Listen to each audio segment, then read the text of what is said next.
Welcome back to the Common Sense Medicine podcast with your host, Dr. Timothy Chin. I'm your co-host, Michael Abernathy, and we are continuing our series on weight loss and I guess we could also say like weight loss and behavioral change, because we've been doing a lot of talking about just kind of general behavioral change stuff. I think the last couple episodes we talked a lot about mindset. And today we're going to kind of get into that topic that we've been talking about the entire time, but it's motivation, willpower, and discipline. Yes, I think this has actually been the most fascinating side. You know, started off with the science. The science is very interesting, but at the end of the day, I think everybody kind of understands, okay, we probably have some things that we can do better, right? Most people, when I talk to them as patients, they're like, yeah, I know what I should do, I just don't do it, right? The question, okay, then why? You know, or if you do start, why can't you, or people say, why can't I keep it going? Yeah, I'm actually, I've been writing lately, and that's one of the topics that I'm working on is the quote, I know what to do, I just have to do it. And you know, one of the questions that we want to ask is like, well, why don't you just do it? And it's such a deep topic, and we'll talk about a little bit of it today, and I think a little bit of it next episode. Yeah. Because the plan at the moment, as far as where we're going to go next, is on delayed gratification and prioritizing future self, which we'll talk a little bit about today, but we'll kind of deep dive next time. But yeah, it's an interesting topic, and it's a complicated one to kind of break down. Yeah. And I'm still trying to find the right answers for that one. Because if I had the answers to that one, I'd be putting myself out of the job. That's right. Well, and again, I think some people may not struggle with motivation with their workouts, they say, but they will struggle with motivation with their nutrition. Some people might not struggle with either nutrition or exercise, but they'll struggle with motivation in going to bed on time, right? So everybody, I think, can relate to these episodes, not just on quote unquote weight loss. Well, just quickly, what is the similarity between the nutrition side of things and the sleep side of things? It's things that you do every day, regardless of if they're, goals or not. Right. You don't have to exercise. You kind of have to eat, you have to sleep. Right. And so because we do them every day in ways that are super developed into long-term habits, it's really hard to change those things. Exercise is a lot easier if you haven't been doing it a long time, to kind of start new on something, because there's no bad habits to break. Right. Nutrition is so hard because we have a lifetime of potentially bad habits that we have to break first. Right.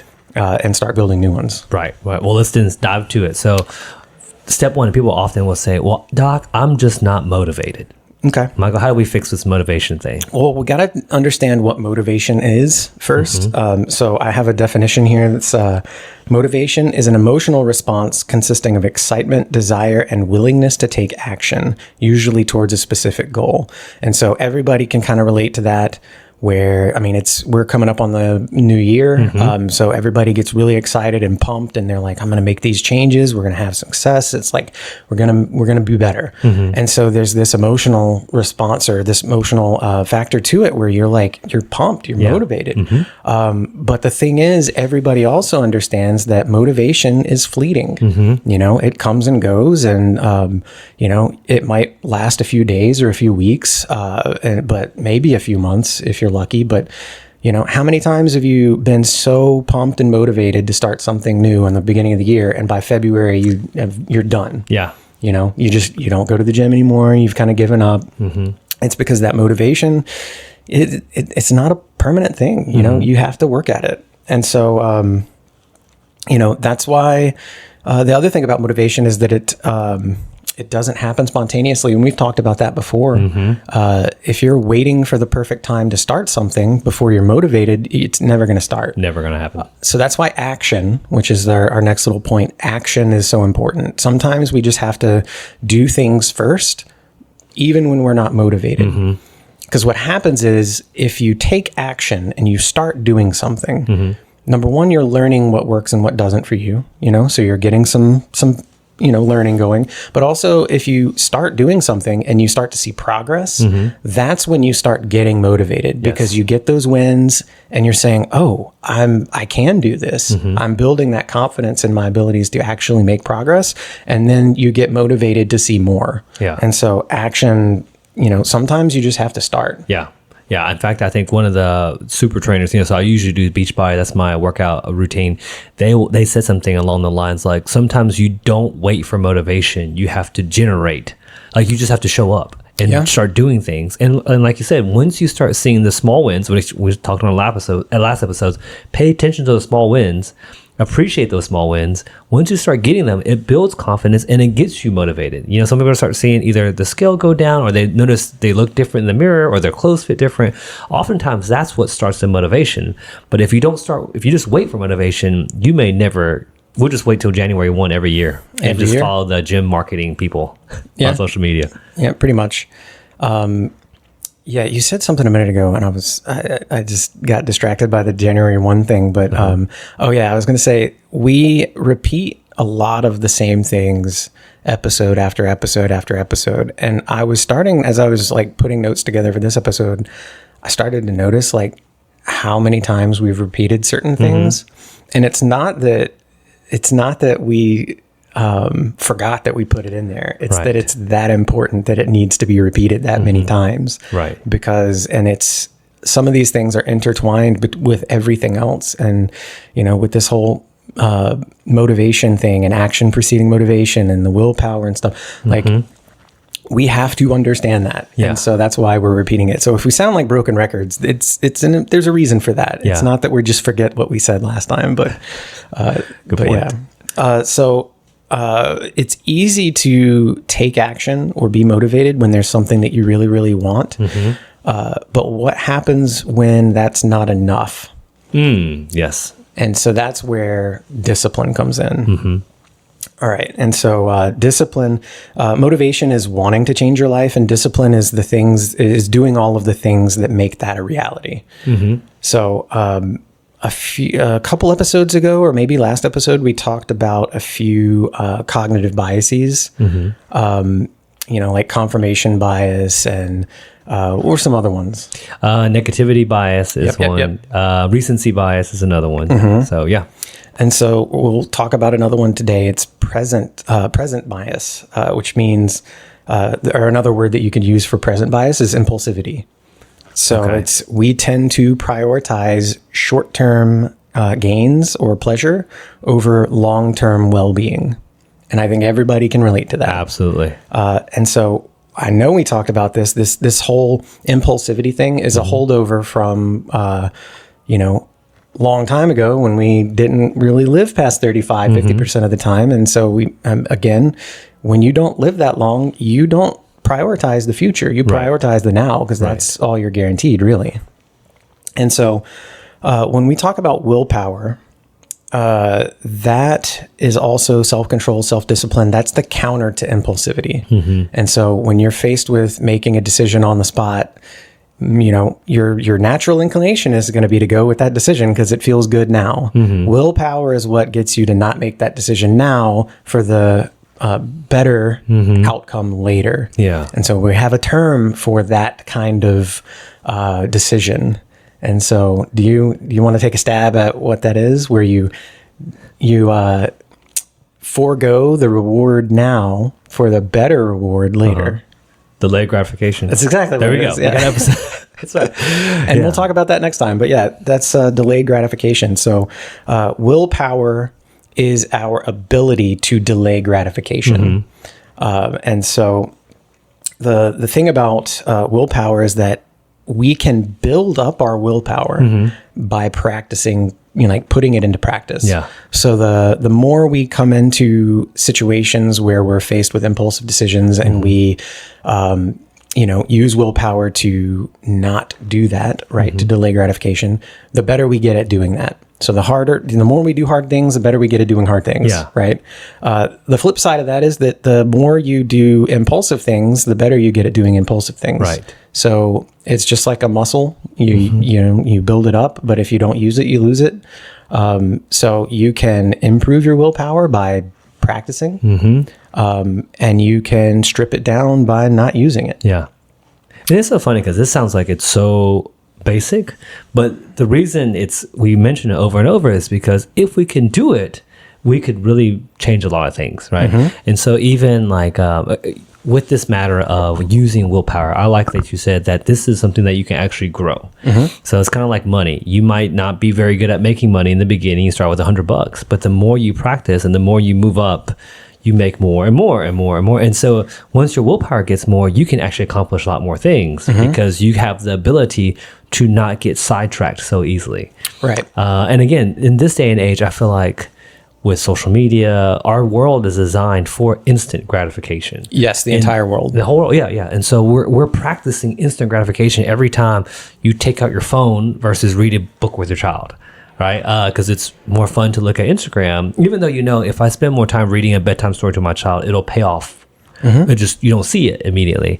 But it's amazing that how, like, even when we were growing up, we had delayed gratification was almost built in, right? Your TV show ends Thursday night, you won't get it again until next Thursday. So it's kind of, you're built into weight. Now it's like nothing is built to weight, which unfortunately is really hindering a lot of our other things like our nutrition, our exercise goals, our, weight loss goals, our, fitness goals. It's all being hindered because the world is now teaching us to just be gratified now. Yeah, social media it's bad for so many reasons. I mean, it has its benefits, but most social media platforms now are, we've discussed doom scrolling, but that's what doom scrolling is. It's you watch a 5-second clip, you get that dopamine hit, it's over, and then you scroll up and there's another one. Yep. And so it's like, number one, we're training our attention span to be very, very short, but also that we need to be always doing something to get a dopamine hit. And so that's why reading books was so helpful for me because it helped to break a lot of that, because it helps me to sit down and focus on something for, 20, 30 minutes at a time, sometimes an hour, depending on how it grips me. But it's important to kind of be okay not being completely entertained every moment of your day. Yeah. We're getting sidetracked. but it's important to understand that stuff too. But and we'll talk about social media too and some of the other impacts as far as the social aspect of success. I think in the next couple episodes, I think 2 episodes from now, we'll talk about the social support. But yeah, social media plays a role there that is very negative. Yeah. Well, and so I guess so we're moving on. So interesting because you're right. Willpower. So let's say you're a new person that just wants to start something new. We're motivated. It's January 1. We get to the gym. We've been there. 5 days a week or whatever. The willpower is starting to run out, right? Obviously, you rarely see results in 5 days, so you're not seeing anything. You're starting to get frustrated. A kid gets sick. Travel for work. Something happens that throws off your routine. What's something we can do? Maybe. And I had to see, saw you right here, that maybe beyond that can help our willpower get better. Well, and that's something too, because we talked about willpower. You're able to build it. You may lose it. So you have to keep trying, but it doesn't matter how good you get at, using willpower. It is always for everyone forever going to be a finite resource. Right. And we've mentioned that before, and that, given enough time and exposure to temptation, you will eventually break. And there is no getting around that. Right. And so there are actually studies on willpower, and it shows that the people that are the best at implementing willpower are the people who use it the least. Yes. And so one of the ways that they structure their day is through environmental design. So have you familiar with Adam Smith's invisible hand? Yes. And market economy, free market economy. So the invisible hand here is environment, and it's I don't know who said this originally, but the environment is the invisible hand that shapes human behavior. And so I'll read a couple of things here to kind of make that point, and then we'll go into how we can change it. But in the grocery store, a lot of times people choose products not because of what they are, but because of where they are or how they're presented to them, right? And so suggestion impulse buying is when customers buy products not because they want them, but because of how they're presented to them. And to give you an example of how powerful that is, 45% of Coca-Cola's sales come from end of the aisle shelves. No wonder they're always at checkout lines. Yep. And that's why they're there. And then you got to think about also, where are the highest profit items in the grocery store? They're going to be in the middle of the aisle, at eye level, because that's where your eyes are going to be drawn. And they put them in the middle because they know that you're going to have to go to the back of the store to get milk. So you're probably going to take the shortest path. Law of least effort. We're going to go from point A to point B, straight line. We're not going to go all the way around the world to get there. Right. So they're counting on you to walk past to the end of the aisle shelves, pick up a Coke, and then walk down the middle of the aisle with your eye level, catching all the highest profit items, and go, oh, I need that. I didn't think about that when I came in here. It's not on my list, but man, that sounds good. Yeah. They're capitalizing on you not having willpower to avoid these purchases. And we're all guilty of it. Yes. And I think I did a study. I didn't do a study. I read some data and was putting together a presentation or something, but the amount of extra money every month that people spend in the grocery store on items that they never intended on purchasing is like $200 or $300 a month. I can see that extra. Yeah. And the money that they're spending is on items that contribute an extra, so many extra calories that it would account for about 9 pounds of weight gain every year. Wow. And it's on things that we never intended to buy. And I was like, man, I need to stick to my list. Yeah. No. And again, this is something that I think everybody experiences, right? Our environment, what we're exposed to, what we have available to us affects us drastically. I always like to give this example to my patients. It's like, as much as I like to say that I have willpower, if there's Oreos in this house, I'm going to eat them. Yeah, and that's literally the example I have written down for this. Okay. Is that, I hear it all the time. I eat unhealthy snacks because they're on the counter. They're there. Yeah. If you have them in the house, you're going to eat them. Yeah. And again, I think more and more people are realizing like you just can't, you should use your environment to your advantage, like you said, right? So if we know that Oreos are in the house and we're going to eat them, one of the strategies is don't put it there, right? If we know we doom scroll before bed and that might be affecting our sleep, one of the strategies is charge your phone outside your room. So this is talking about now you're not trying to grit your teeth and be tempted with these things. You change your environment so that you don't have to use willpower to choose or burn out your willpower money to choose on things like this. Yeah. And that's going to look different for everybody, but I think that speaks to the power that visual cues have on affecting our behaviors. And so that's why, altering your environment can be such a powerful thing. So, you use the example of, I can't eat unhealthy snacks if I don't have them, on the counter. Or, an example that I like to use with people is, they have the healthy snacks, but they never eat them. They always get the unhealthy ones. And I ask them like, well, where do you keep each one? Well, we keep the healthy ones over here, and then the unhealthy ones are right there on the counter. I said, okay, we'll switch them. Because if you put the fruit right there in arm's reach at eye level, like right there in front of you, you're way more likely to grab that versus if the unhealthy like chips or candy or whatever is in the very top in the back of the cabinet. And it's there, you can get it if you want to, but because of how impactful those visual cues are, you're less likely to think about it if you don't see it. Yeah.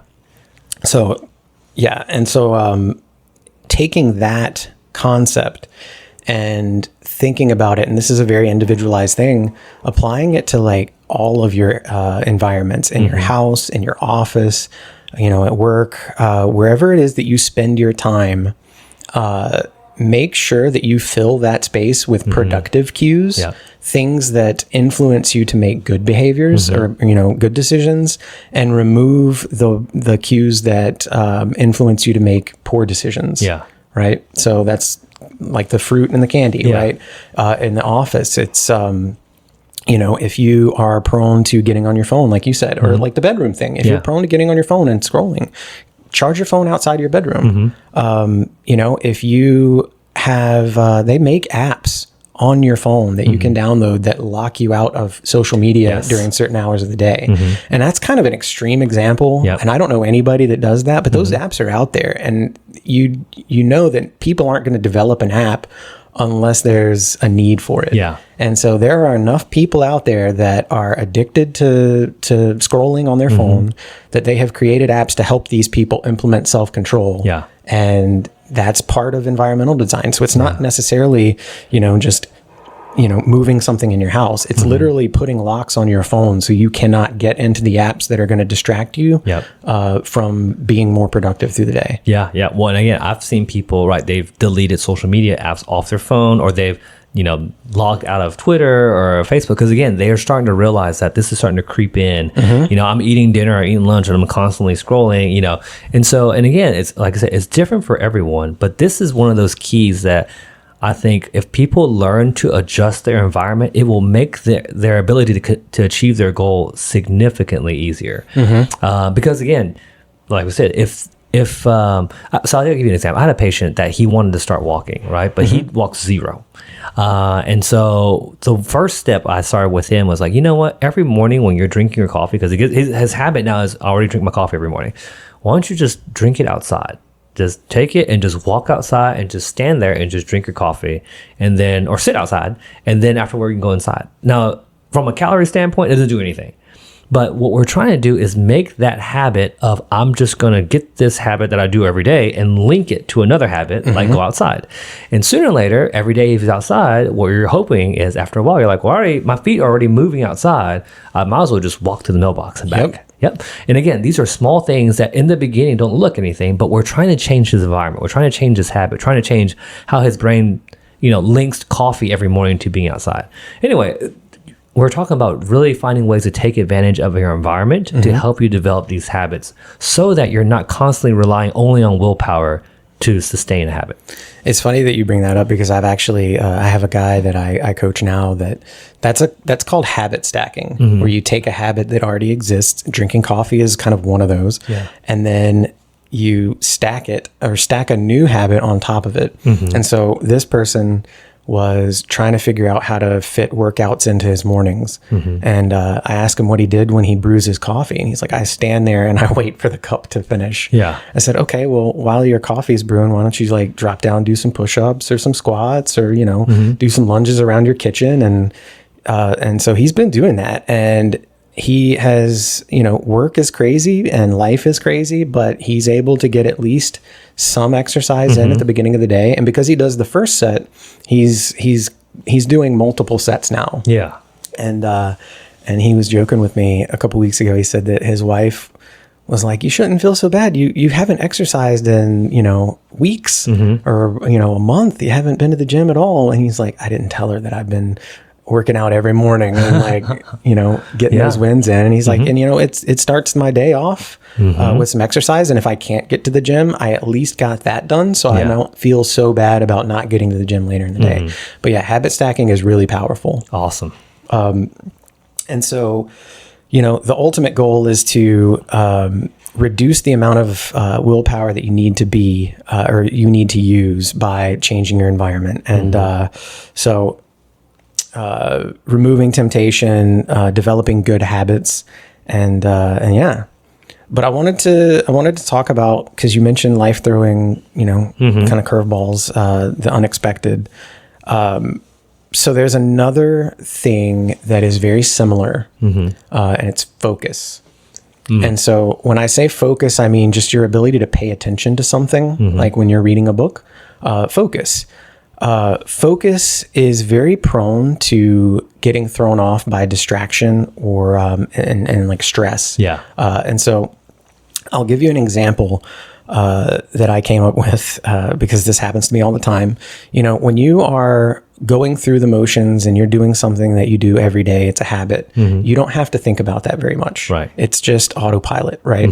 And so the example I use is driving your car to work. After a few times, you don't have to think about, your route to work every day. You just get in and you go. And that's why it's so easy to listen to a podcast in the car, because you can focus on the podcast and let autopilot drive your car to work, essentially. Right. Unless you're in a Tesla, and then that's the reality. It's true reality. Yeah. But you really don't have to put that much focus into the driving aspect until somebody cuts you off and slams on the brakes. And then you have to shift your focus to the road 100% and handle that situation. And then once that is all dispersed, now you have to, rewind the podcast because you don't remember anything that was said in the last 30 seconds or sometimes a minute, And it's because your brain can only focus on so much at once, and it can't spread that out over a lot of different things. And so with willpower, you can be doing really well. And that's when we're doing really well, is when life is easy. But when life throws you a curveball, and that's the metaphorical car slamming on the brakes in front of you, you're going to shift your focus, and your willpower is going to shift to the new thing that you have to deal with. And your body is going to go, it's going to go into autopilot for everything else. And so whatever willpower you were using to force these good habits is going to go out the window. Absolutely. And so that's why environmental design and trying to set up your routines to make it easy to do those things, so that when life gets difficult, you don't lose the thread. Yeah. That actually is probably the number one cause as far as patients. We start off really, really strong. We do very, very well. And usually when we come back at a 3-month or 6-month visit, I was like, what happened? Everything kind of fell off. Usually it's something like that, right? So-and-so got sick. Mom got sick. We had to travel. Kids started college. We got married. Some kind of event that took you out of your routine and habit. And a lot of times, for a lot of people, it's hard to get back. One reason I talk to a lot of patients now about exercising and training. For us, and for my age people, in the 40s, injury is our biggest thing, our biggest threat to our workouts, right? Because people hurt a shoulder, they hurt a back, they get out of routine from the gym, and then they never go back. Yeah. And so, like you said, unfortunately, these things come a lot, frequently. And so, like you said before, that's why designing your environment is so key, because if stress keeps coming and it keeps pulling your focus, we've got to find a way where we can autopilot waking up and doing push-ups. It has to be autopiloted so it doesn't get thrown off so easily. Yeah. And, I like that you mentioned the, a lot of times when people get thrown off, it's hard to get back on. And I've given that some thought, and I thought about this a lot last year. But I think that the reason that that's so difficult, it's so easy in a lot of ways to start something new. It's so difficult to restart something that you've been trying to do and you've failed for whatever reason, even when that failure is out of your control, like life, right? I think it's that it's harder to get back to it because now you have a reference point for failure that you associate with the entirety of the habit, right? And so now where you used to have all of this hope and this, innocence of, I'm pursuing this new thing. Now it's like, well, I'm going to be doing this, which I know next time life throws me a curveball, it's going to fail anyway. Yeah. So it's like, I guess I'll do it now, but that inevitable failure that you've now attached to that, over time, if you try something and fail and try something and fail, eventually that's all you're going to associate with it. Yeah. Because of negativity bias. And it's going to prevent you from starting. So it's that, it's easy to do something the first time. It's really hard to do it consecutive times because now you associate failure with it. And that makes it we don't like to face failure head on. Yeah. That is a really, really good point. Well, and again, I think this is what the last thing you wrote on here was, sometimes starting a new habit and it's uncomfortable. Change is uncomfortable. Change is very uncomfortable. Yeah. We talked about that a lot. Yeah. And again, if it's something that you're trying to do and it hurts or it doesn't feel good, it's very easy for a stress come in or something to come off. The body's like, well, that thing hurt. I don't want to do it anymore. And versus something you enjoy, it's a lot easier to stick with it. Yeah. And that's not saying pain, injuries in the gym. It's discomfort of any kind whatsoever. Yeah. I had to go up and talk to this person and, I had to ask a question that I feel like I should know the answer to, but here's one that I just got from a friend of mine. He started a new job and he met this really cool dude that came up and talked to him at work. And after the guy walked away, he forgot his name. Oh, yes. And he's like, I don't want to go ask him what his name is because I feel stupid because I should have remembered it. And I'm just really bad with names. That's the kind of discomfort. That right there is a completely inconsequential thing. Yeah. You're brand new to your job and you are not expected to know everybody's name. Right. But we still want to avoid it because it's uncomfortable. So apply that small level of discomfort to literally everything. We will avoid it at all costs. Yes. Oh, yeah. You'll start avoiding that person. Because I don't want to be asked what their name is. Yeah. So he said, I ran into him in the elevator and I just said, all right, brother. Hey, so that's how you learn the technique. Yeah. I'm guilty of that myself. Oh, yeah. I just default. I just say, all right, man, like everybody, even if I know your name. All right, man. Cause I don't want to be like, all right, Dr. Chen, and then all right, brother, like discriminate. They're gonna be like, why do you always call him by name and you don't call me? That's so funny. You learn how to compensate for your weaknesses. Yeah. Well, and again, I think this is one of the ones where we always say you kind of have to learn to be comfortable being uncomfortable, right? Or because again, any kind of change, any kind of habit, any kind of whatever you want to do is never more fun than where you are. Especially if it's something like exercise. Well, to me, it's like flossing teeth. I don't like flossing teeth. There's no pain with flossing teeth, but it's just the annoying of I have to sit there longer and just kind of, I don't know. Anyway, so because of that, it's so easy to like, okay, well, I just don't want to do it because it's not comfortable. But we do have to kind of get beyond that. Yeah. And so my last 3 notes that I have here is self-discipline is uncomfortable by nature, and you will never willingly subject yourself to the struggle of being disciplined unless you have a strong enough purpose for doing so. And that is why finding a strong enough why, which we mentioned a few episodes ago, of exploring your deep underlying motivations is so important. Yes. And it always takes me back to, I forget who the quote is from, but with a strong enough why, a person can withstand any what. Oh, I like that. We'll write that down. So, all right. Well, that's all I got today. Well, that's good, Michael, because again, I think this was really, really practical. A lot of things people can glean from it. Again, understanding that you're not alone in the one struggling with willpower. Everybody struggles with it. Everybody. Right? Use your environment to your advantage. So even when you go home today, start paying attention to like, okay, this is a habit I really want to change. Why do I keep doing this? And I was like, oh yeah, because my phone's right next to my bed. So something like that. Pay attention to it, change it. And it doesn't have to be drastic. You don't have to build a whole brand new wing in your house to do different things, or build a whole brand new gym in your house, but just start with doing push-ups when you're making coffee. All right. So, book recommendations. You got anything?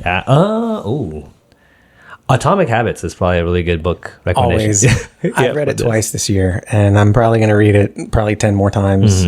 But I kind of have the last 3 episodes of the series that are coming up. We're getting close. Are almost all built off of Atomic Habits. And so if you want a little preview, read Atomic Habits and you're going to understand everything that we talk about in the last few episodes of this of the series. So it's good. Awesome. I have 2 recommendations that are kind of I guess associated with today's topic. One of them is The Science of Self-Discipline. Ooh, okay. By Peter Hollins. It is pretty good, and there is a lot of overlap between it and Atomic Habits. A lot of overlap. And the second one is Do Hard Things by Steve Magnus. I feel like I've heard that book before. It's pretty good. Do Hard Things. Okay. It was one of those where when I read it, and this has happened time and time again, where when I read it, I don't really appreciate it, but then as I have finished it and I think about it and then I read other things and have, see how many tie-overs there are, I really appreciate it after the fact more so than I did when I read it. So, gotcha. But it's good. Awesome. I'll let you borrow it. I'll have to check it out. Yeah.